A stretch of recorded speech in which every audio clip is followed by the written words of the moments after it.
वालेकुम। MTI 646 हमारे पास lecture number 3 है, finite difference method. Finite difference method is at most common, efficient, frequent and universally applicable method. वो कह रहे हैं कि फाइनाइट डिफरेंस मेथड जो है वो बहुत ज्यादा कॉमन होता है, एफिशिएंट होता है, फ्रीक्वेंट होता है, मतलब जल्दी से इनके प्रॉब्लम सॉल्व हो जाते हैं, यूनिवर्सली एप्लीकेबल मेथड होता है for the solution of various types of. और इसको हम लोग इस्तेमाल करते हैं मुख्तलिफ किस्मों की पार्शियल डिफरेंशियल इक्वेशंस को सॉल्व करने के लिए, ठीक है।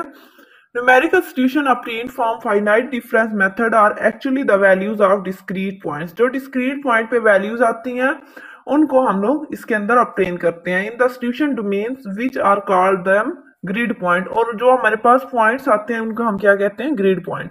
और ये ग्रिड पॉइंट की डेफिनेशन भी पेपर के अंदर आ जाती है और ये स्टार्ट होगी यहाँ से। न्यूमेरिकल सॉल्यूशन ऑब्टेन फ्रॉम, वो न्यूमेरिकल सॉल्यूशन जो हमें हासिल ऑब्टेन करते हैं फाइनाइट डिफरेंस मेथड से, वो एक्चुअली हमारे पास वैल्यू होती हैं डिस्क्रीट पॉइंट्स जो सॉल्यूशन के डोमेन से हमें हासिल होती है, विच आर कॉल्ड, और उन्हें हम क्या कहते हैं, ग्रिड पॉइंट्स, ठीक है। उसके बाद we usually refer the space between the grid point in both X and Y direction. X और वाई डायरेक्शन के दरमियान में हमें स्पेस चाहिए होती है। ग्रिड पॉइंट्स होते हैं हमारे पास एक्स और वाई, जैसे ये है वाई है हमारे पास, ये इस तरह, और ये एक्स है, और इसके दरमियान में ये जो सारी स्पेस आएगी, ये हमारे पास जो ये जो पॉइंट्स आए हुए हैं, जैसे ये है, उसके अलावा ये है, इस तरह ये जो सारे पॉइंट्स हैं इनको हम क्या कहेंगे, ग्रिड पॉइंट्स, ठीक है। should be uniform and grid spacing between the points in x direction is denoted by, और जो x डायरेक्शन के अंदर होंगे उन्हें हम डिनोट करेंगे डेल्टा x से या hx से। Likewise space between the grid points in y direction, और जो स्पेस बिटवीन ग्रिड पॉइंट्स के अंदर होगी y डायरेक्शन के अंदर जो आएगी उसको हम क्या कहेंगे, डेल्टा y या hy, ठीक है। उसके बाद ये जो नीचे पैराग्राफ दिया गया है ना, यहाँ से ये सारा, ये आगे जब आप लोग क्वेश्चन करेंगे ना, इसके ग्रिड पॉइंट्स को सॉल्व करेंगे और ये पार्शियल डिफरेंशियल इक्वेशंस को सॉल्व करेंगे तो इसकी आप लोगों को तब समझ आएगी। अभी इसको करने का कोई फायदा नहीं है क्योंकि अभी आप लोगों को बिल्कुल भी इसकी सही से समझ नहीं आएगी, ठीक है। इसके अभी हम लोग एग्जाम्पल्स करेंगे, आगे नेक्स्ट लेक्चर्स के अंदर आएंगी तो उनसे आपको बहुत अच्छे से समझ आ जाएगी। और उसके बाद एग्जाम्पल्स के बाद मैं अगेन एक दफा ये आप लोगों को पैराग्राफ बता दूंगा तो आप लोगों को ज्यादा बेहतर समझ आ जाएगी।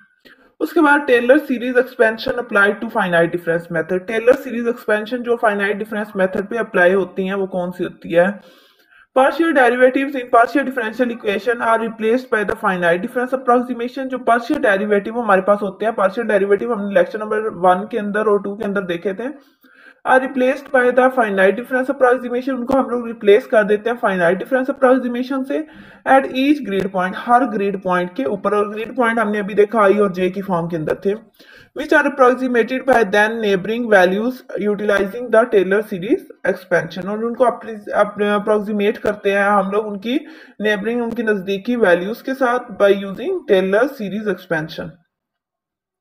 उसके बाद ये इसकी एक फॉर्म देख लें, ये एक्स आई प्लस एच एक्स, एक्स के साथ हमेशा एच आएगा और वाई के साथ हमेशा टी आएगा।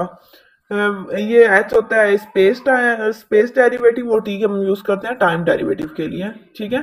यहाँ फिर इन दोनों के दरमियान में एक्स आई माइनस एच एक्स होगा और वाई जे और टी के, ठीक है। ये विद रिस्पेक्ट टू एक्स किया हमने।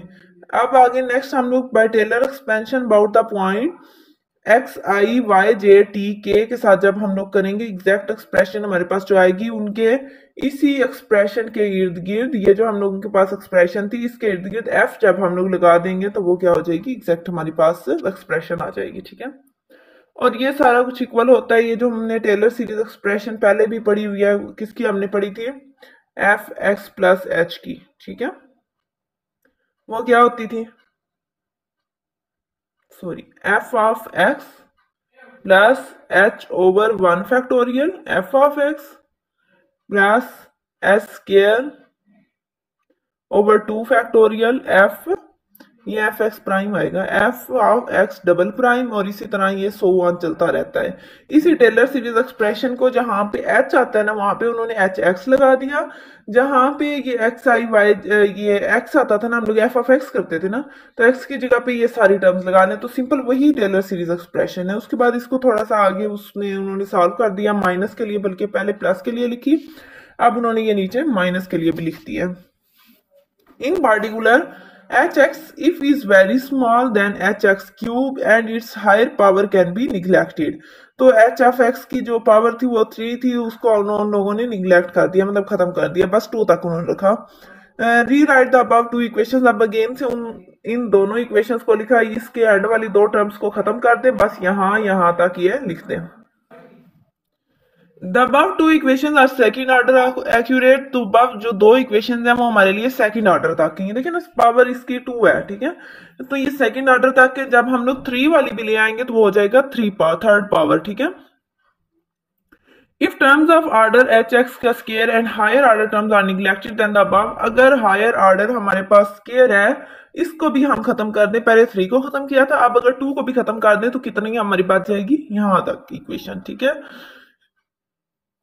अब ये इक्वेशन क्या बन गई, फर्स्ट ऑर्डर। पहले हमने 3 ऑर्डर देखी, फिर सेकंड ऑर्डर देखी, और अभी जो हमारी इक्वेशन बन गई है वो कौन सी है, फर्स्ट ऑर्डर एक्यूरेट। तो truncation error is the amount of quantity by which the solution of partial differential equation fails.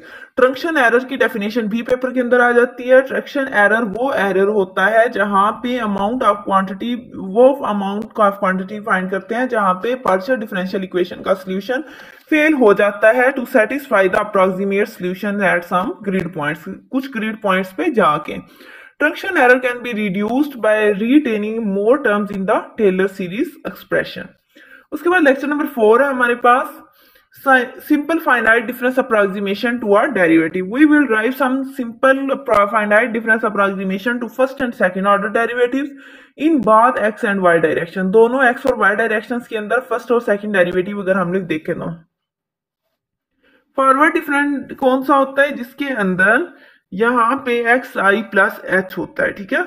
ये आप लोगों ने याद रखना है। Finite difference, forward difference method वो मेथड है जहां पे उसकी इक्वेशन, उसकी इक्वेशन क्या होगी, यहाँ पे प्लस होगा, ठीक है, और जो और यहाँ पे एक्स होगा, फिर इसी एक्स को यहाँ पे लिख लें और दरमियान में माइनस लगा के, फॉरवर्ड डिफरेंस मेथड के अंदर यहाँ पे माइनस ही आएगा और इसके अंदर भी यहाँ पे माइनस आएगा, ठीक है।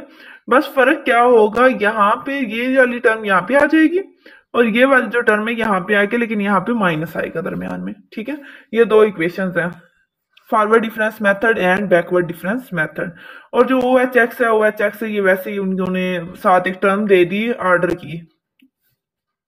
उसके बाद ये नीचे अगेन से उन्होंने टेलर सीरीज एक्सप्रेशन लिखी।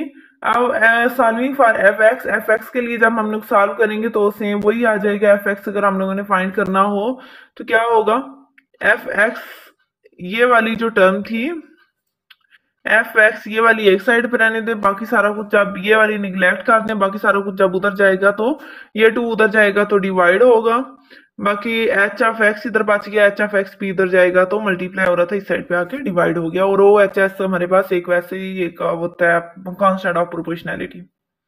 उसके बाद सेम वही काम जो हमने फर्स्ट ऑर्डर के लिए किया, वही काम हमने सेकंड ऑर्डर के लिए कर लिया। उसके बाद ये हमने, आप यहाँ पे देखें तो ये कुछ forward difference, backward difference, central difference first order first derivative, central difference of second order, ठीक है। ये यहाँ पे कुछ ज्यादा ही उन्होंने कर दिया, मैं आप लोगों को कहीं और से दिखाता हूँ, एक सेकेंड। वहां मिल नहीं रहे तो आप लोग यहां से ही देख लें। अब ये देखें, एक्स आई वाई जे, अब यहाँ पे जे वाई वाली रकम के साथ हमने यहाँ पे एच वाई लिया हुआ, विद रिस्पेक्ट टू वाई देख रहे हैं, तो वाई वाली वैल्यू के साथ ही हम एच वाई को ऐड करेंगे, ठीक है। और इसी तरह सेम फॉरवर्ड डिफरेंस के अंदर हमने देखा था दरमियान में माइनस और फिर ये अकेले अकेले आते हैं, फिर ये वाली टर्म हम यहाँ पे लिखते हैं, इसको यहाँ पे लिखते हैं, बस एक्स वाई जे प्लस एच था तो यहाँ पे हो जाएगा वाई जे माइनस एच वाई हो जाएगा, ठीक है। फिर इस टर्म को लिखें और ये लास्ट वाली टर्म को दिखें, एक सेकेंड, ये वाली टर्म और ये वाली टर्म दरमियान में माइनस का साइन और नीचे ये 2HY आ जाएगा प्लस OHY, एच का स्केयर, और ये हमारे पास होगा central difference of first derivative. और इसी तरह सेकंड डेरिवेटिव का देखेंगे तो वो आ जाएगा ये वाली टर्म एज इट इज, ये वाली टर्म एज इट इज, बस दरमियान में प्लस का साइन हो जाएगा और ये दरमियान में माइनस 2FY और ये नीचे एच स्केयर हो जाएगा क्योंकि हम लोग सेंट्रल डेरिवेटिव सेकंड ऑर्डर ले रहे हैं, ठीक है। उसके बाद second order central difference can also be obtained by utilizing the both forward and, ये रहने दें, लेक्चर नंबर 5 है हमारे पास स्टेबिलिटी। स्टेबिलिटी क्या होता है? Stability of finite difference method is connected to the deterioration और growth of the error. Stability finite difference की मेथड की किससे कनेक्ट हुई होती है? इसके जो ग्रोथ होती है, इसके मतलब ये बढ़ने का जितना ज्यादा बड़ा एरर आता है उसके with the passage of time, वक्त के साथ साथ मतलब जितना वक्त गुजरता है उस एरर को आते आते वो काफी ज्यादा लेंथी भी काफी दफा एरर आ जाते हैं, उनके दरमियान में जो कनेक्शन होती है उसको हम लोग स्टेबिलिटी कहते हैं। Through out any phase of computing the scheme will be stable. Scheme एक स्टेबल होगी if the computing error does not rise with time. अगर कंप्यूटिंग एरर वक्त के साथ साथ बढ़ेगा नहीं, अगर कंप्यूटिंग एरर वक्त के साथ साथ नहीं बढ़ेगा तो फिर वो स्टेबिलिटी होगी, अदरवाइज वो स्टेबिलिटी नहीं होगी। To find the out the approximation solution of the research problem that governing the partial differential equation to the exact analytical solution, हमें फाइंड करने के लिए अप्रोक्सीमेशन सॉल्यूशंस को रिसर्च प्रॉब्लम क्या होते हैं? जो हम लोग मुख्तलिफ जगहों से रिसर्च करते हैं और मालूम करते हैं कि इसका क्या सोल्यूशन आना चाहिए। That governing the partial differential equations, जो कि पार्शियल डिफरेंशियल इक्वेशन को सॉल्व करने में हमारी मदद देता है to the exact analytical solution, और वो हमारा एक एग्जैक्ट एनालिटिकल सोल्यूशन निकल जाता है। It is necessary that over computational domain should be discretise to a finite number of grid points. तो हमारा जो सोल्यूशन होता है, डिस्क्रीटाइज सोल्यूशन आता है वो इन ग्रिड पॉइंट्स के to a finite number of grid points पे होता है, where hx and hy are the constant grid spacing in x and y direction, and delta t is the time spacing between the two levels। और जो delta T आता है वो हमारे पास time space होता है। Suppose that U I comma J और ऊपर के है is the approximate solution of the finite difference applied to a partial differential equation and exact analytical solution of is denoted by u capital हो गया i j k। Then e u की जगह को replace करके e लिख दिया। Is defined by the following relation. तो ये एक रिलेशन बन जाएगा you I comma J K और minus capital U I comma J और के। ठीक है, और ये यहां तक काफी है। मैट्रिक्स की फॉर्म के अंदर अगर स्टेबिलिटी आ जाए तो वो क्या होती है? Matrix stability analysis. The matrix stability analysis applied to a finite difference scheme on each grid point of the computational domain will result of the following two time level system of linear equation। Two time level system आता है इसका a u k plus one plus b u k और नीचे ये bar आ जाएगा where u bar k plus one equal to होता है, ये पहले नीचे टू आएगा k plus one u two k plus one so on u n minus one k plus one और उसके ऊपर ट्रांसपोज इसका आएगा and u k equal to you one k so on u n minus one k. ठीक है, are the solution vectors at k plus one and k time levels represent respectively while a and b are n minus one cross n minus one matrix of the known values. ठीक है, ये दोनों same हो जाएंगे, equal आ जाएंगे। For your stability analysis this model is applicable to the linear finite difference partial differential equations and when spatial domain is periodic। ये model applicable होता है linear finite difference partial differential equation के लिए जब spatial domain जो हमारे पास आती है वो periodic हो। To test whether finite difference scheme is stable, ये जानने के लिए कि फाइनाइट डिफरेंस स्कीम जो हमारे पास है वो स्टेबल है, then it is sufficient to look its round off errors. तो हमें जरूरत किस चीज की है? उसके राउंड ऑफ एरर्स को मालूम करने की। और सिंपली से एरर, और उसको सिंपली से जो हम लोग कहते हैं उसे एरर कहते हैं। That should not amplified in the calculation with time, जो उसको एम्पलीफाई नहीं किया जाता वक्त की कैलकुलेशन के साथ, जैसे जैसे टाइम आगे गुजरता है उसकी कैलकुलेशन के साथ। This is the numerical error introduced by the repetitive number of calculation। ये एक numerical error है जिसको introduced करते हैं हम लोग repetitive number of calculations के अंदर। In which the computer is constantly rounding the numbers, जिसके अंदर कंप्यूटर constantly round off करता है नंबर को to some decimal points, कुछ decimal points को यूज करते हुए। Round off error is actually the difference between the numerical solutions। जो राउंड ऑफ एरर होते हैं वो असल में हमारे पास डिफरेंस होता है बिटवीन न्यूमेरिकल सॉल्यूशंस का from a real computer with finite accuracy. We denote it by U I comma J K and for exact solution of the finite difference equation we denote it by U I comma J और ऊपर के आ जाएगा। और ये वही equation है, बस क्या हुआ है इसके साथ एक्स वाई का इजाफा हो गया और ये क्या हुआ स्मॉल यू इस साइड पे आ गया और यू कैपिटल एक साइड पे हो गया। उसके बाद to the equation 3 satisfies the finite difference approximation equation and round of error can be expressed in the Fourier expansion।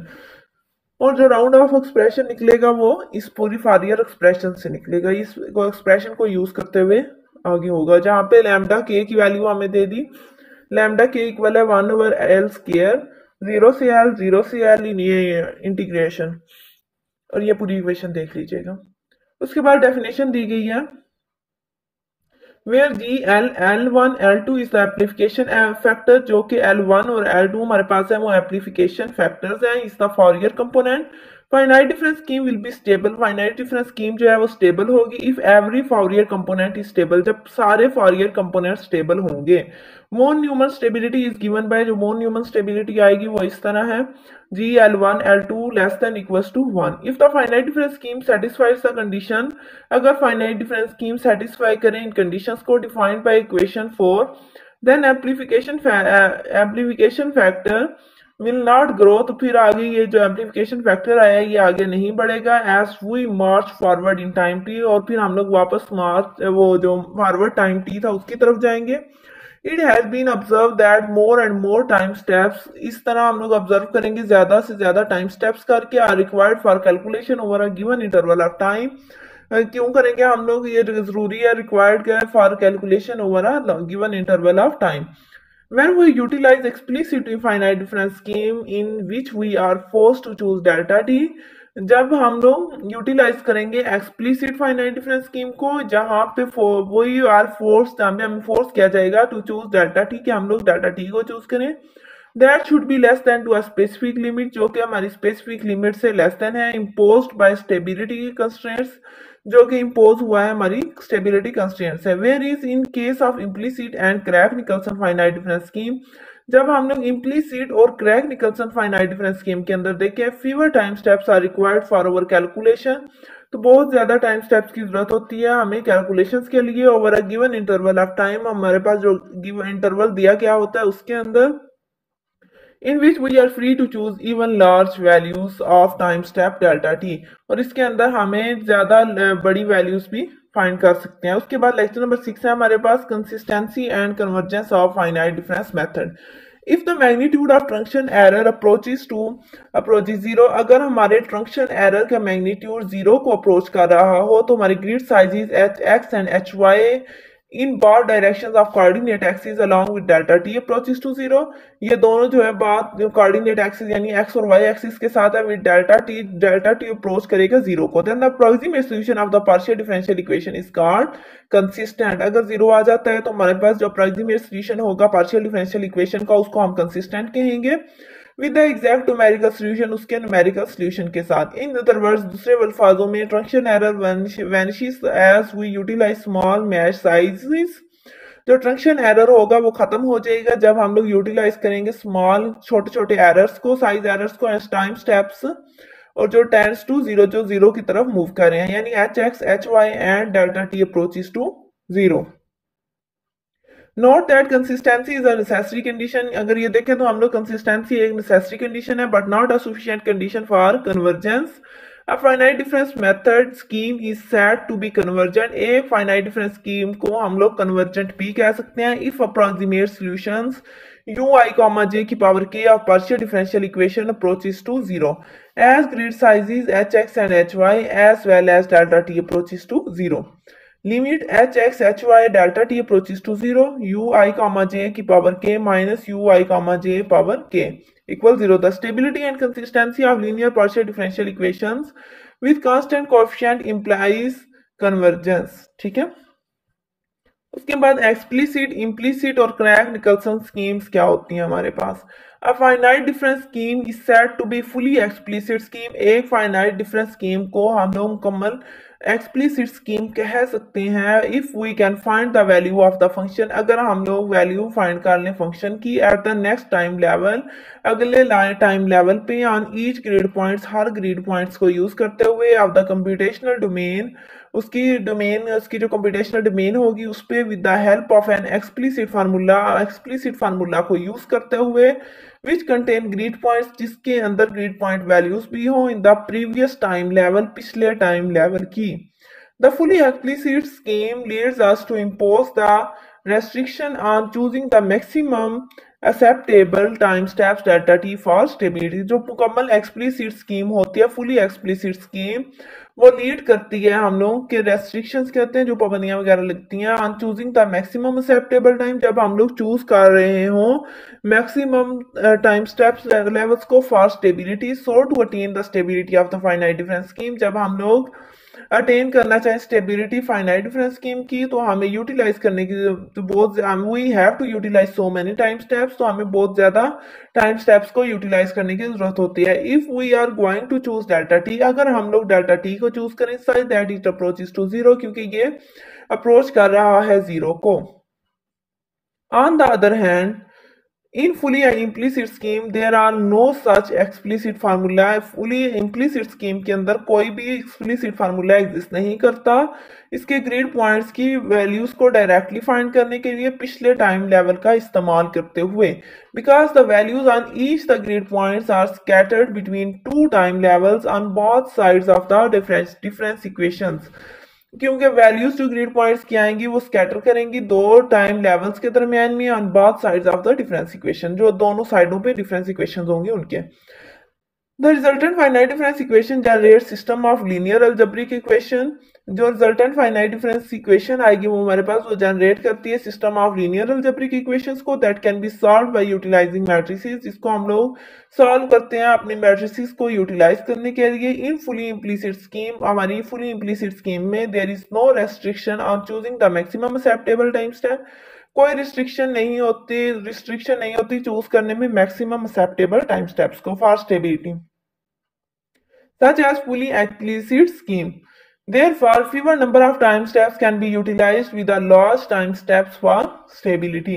Mathematically, to understand the concept of fully explicit and implicit scheme, we need to consider the following 2D heat conduction।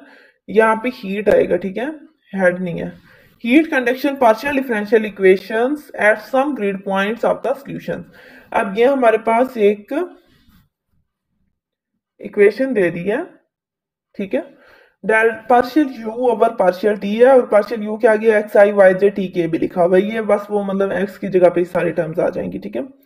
Partial ये किसके equal होता है, alpha partial square u over partial x square partial square u over partial y square के, या फिर इसको हम लोग इस फॉर्म में लिखते हैं, ठीक है, U I comma J power K plus U I comma J power K, ठीक है, where alpha is the thermal diffusivity and dependent variable। जहां पे alpha हमारे पास थर्मल डिफ्यूजिविटी है और जो डिपेंडेंट वेरिएबल्स हैं वो क्या है, u x i y j t k is the temperature function of the space, जो कि टेम्परेचर फंक्शन है स्पेस के, और स्पेस के कौन से है एक्स आई और वाई जे, और टाइम के कौन से है टी के।